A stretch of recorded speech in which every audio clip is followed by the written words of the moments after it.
Since the first season of Delicious in Dungeon / Dungeon Meshi recently wrapped up, I thought it fitting to make a video about me yapping about the show, so enjoy.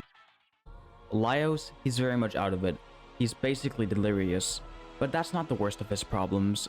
Fallon was just eaten by the dragon. Wait, how did we get here? 6 or more years ago, there was an earthquake in a little village. From the fissure, an old frail man crawled out. He claimed to be the ruler of the Golden Country, a land that had prospered, he said, until a mad mage went rogue. Trapping his people deep underground, he promised to give his kingdom to whomever could defeat the mad mage, and then he turned to ash and blew away.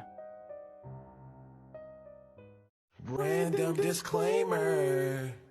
There are of course spoilers in this video, so please stay away if you don't want spoilers. Oh yeah, like and subscribe, please! People go down into dungeons and parties as a form of work, some just for treasure and others to defeat the mad mage. This is Laios and his sister Fallen. Laios is an autistic furry, and Fallen is basically an angel in human clothing, but a bit naive. Laios, Fallen, and the rest of their party makes their way down into the dungeon, where they encounter the red dragon. This usually shouldn't be a big deal, but they're low on rations, so they're all fighting quite sluggishly. Laios is very hungry, basically delirious, and he's in no shape to fight, so he gets caught off guard when Fallen pushes him out of the way, thereby sacrificing herself. In her last act of bravery, she uses a /TP command on Laios and the rest of the party to get him out of the dungeon. Laios wakes up in the field, dazed and confused. Marcel comes running up at him. Wait, who's Marcel? Marcel is loud and obnoxious and kinda like the opposite of Freerin, but she makes me giggle. Chilchuck tells Laios and Marcel that their other 2 party members have left their party in favor of other parties. Okay, who's Chilchuck? Chilchuck is a half-foot and kinda like Ludwig but taller. He's also a lockpick. They have to save Fallen, so here's the plan. Fallen has about a week or so before she's fully digested, but they don't really have any money, so that means they're gonna get all their medicine and yes, even their food straight from the dungeon, so monsters on the menu. So they're going back down into the dungeon. They kill this walking mushroom and scorpion and then they make their way down into a safe zone of the dungeon. And they do an absolutely miserable job at cooking both the mushroom and scorpion. This is where we meet Senshi. Alright, last time, I promise. Who's Senshi? Senshi is the goat! And very knowledgeable about cooking and monsters. And cooking monsters, which he immediately demonstrates by showing Laios and the others how to cook up the scorpion and mushroom. After all, he has been studying the monsters in this dungeon for more than 10 years. Marcel is very reluctant to try the monster food since it's not a common practice down in the dungeon, but she tries it and ends up loving it. Laios tells Senshi why they're down in the dungeon. Senshi really feels bad for them and decides to join the party. He's also been wanting to cook the red dragon for a very long time now. And then they head down to the 2nd floor of the dungeon.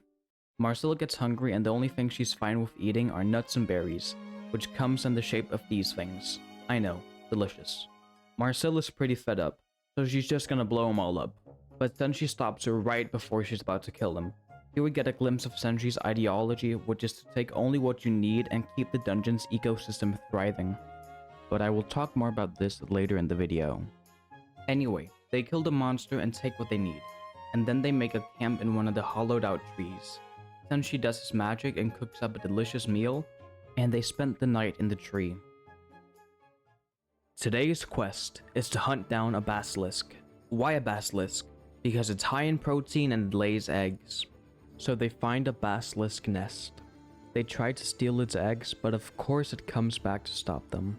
This is where Laios hits quite possibly the hardest pose of all time. Now in the show, they make it look like Laios and Senshi decapitate both parts of it, but I like to believe that Laios' sheer aura made it spontaneously combust. Senshi slow roasts the basilisk and they eat this oversized chicken that's meant for an entire village. It's going to take quite a while to get down to the 3rd layer of the dungeon, so they're gonna need to stock up. They already have meat from earlier, so they're going to need some vegetables. They decide to harvest mandrakes, and Marcel apparently has a great method to harvesting mandrakes. But first, let me give you a mandrake harvesting 101. You can't just pull a mandrake out of the ground, no, because I'll start screaming and it could cause you to go insane, or worse, die. Marcel's great plan is to tie a well-trained dog to a mandrake and call the dog, but they don't really have a well-trained dog laying around. Then the Giga Chad Senshi just pulls one out and stabs its head off. Marcel wants to prove her method works. In place of a dog, she's going to use one of these oversized bats. And that goes about as well as she would expect. Marcel! Due to the mandrake screaming, they have to talk to her to get her back to her senses. While they're trying to talk to her, she unknowingly tells them that she feels like a burden on the party. Laios reassures her that she isn't a burden. Then Senshi cooks up this mandrake omelet using the eggs from the basilisk. Anyway, Chilchuk finds the secret passageway into a seemingly normal room, but of course it's filled with traps. Chilchuk warns everybody that some of these stone slabs are pressure plates. He makes it very clear he doesn't like when people don't follow his orders in these situations and to only step where he steps. Senshi, being a bit clumsy, ends up hitting one of the pressure plates, because when you're at his power level, traps don't even matter. He steps on another one that spews fire, and a fire trap needs oil, and Senshi sees this as an opportunity to cook. No, not like that. He asks Chilchuk where this oil is coming from and what kind it is. Chilchuk says he'll only help find the oil if Senshi listens to him. They come to a mutual understanding. They harvest the oil, which turns out to be olive oil. By the way, I just wanted to mention the Giga Chad Senshi sticks his thumb into boiling oil. Anyway, they make deep-fried big bat and mandrake, using the eggs from the basilisk as the batter. And at the end, Senshi and Chilchuk have a sincere moment where they both gain some mutual respect for each other. Chilchuk finds another secret passageway, which leads to this huge hall with this large looming door. Here we get a bit of backstory for Laios and Fallen. 3 years ago, Laios and Fallen joined a group of gold strippers. You might be asking, what's a gold stripper? They are people who would strip the gold from the castle that the dungeon surrounds. After all, it is the castle of the so-called Golden Country, which used to be plated in gold. Anyway, they found this large corridor filled with these totally not suspicious suits of armor. Oh fuck, they just killed a man. And that was the first time Laios died. Yes, you can die multiple times, but only within the dungeon. I will touch more on this later. Anyway, this autistic idiot wants to eat living armor. No, wait, I'm autistic, I can say that. Fuck. Even Senshi is like, you can't do that.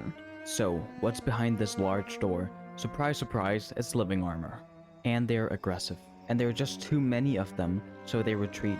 Laios comments about how the armor is acting defensively, so whatever is controlling them is most likely behind the other door. So here's the plan. Laios sneaks past the living armor and into the door, while the others distract the armor, which works surprisingly well. Then what's behind the other door? Another suit of armor, but it's fancier. But where's the one controlling them? We can worry about that later. Laios catches a glimpse of the back of its shield. It seems to be protecting eggs. If it has eggs, that must mean there's a creature in the armor, and that means it can be killed. And what kind of creature could be inside the armor that could pull off such precise movements? He takes its helmet like it's We capped can with a flag. eat 'em. But wait, it's empty.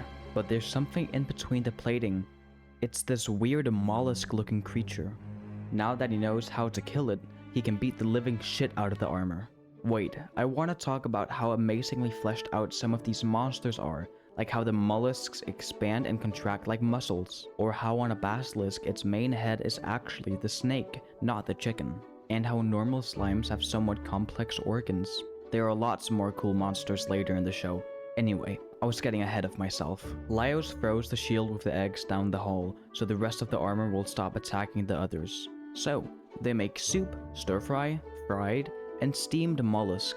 By the way, Laios was actually the first person to discover that living armor wasn't controlled by magic. Since Laios broke his sword during the fight, he takes a new sword, but this is no ordinary sword. It has a little goober in it, which will remain a secret for now. Wait, before you leave. Fuck, this isn't gonna keep their attention. Ah, I know what's gonna work. I knew that would work. Anyway, I know I only covered the first 3 episodes, so please feel free to interact with this video so I know you want to see more. Anyway, please subscribe to my channel so I can feed my crippling addiction to bad dragon dildos. Anyway, hope you enjoyed it. Bye bye.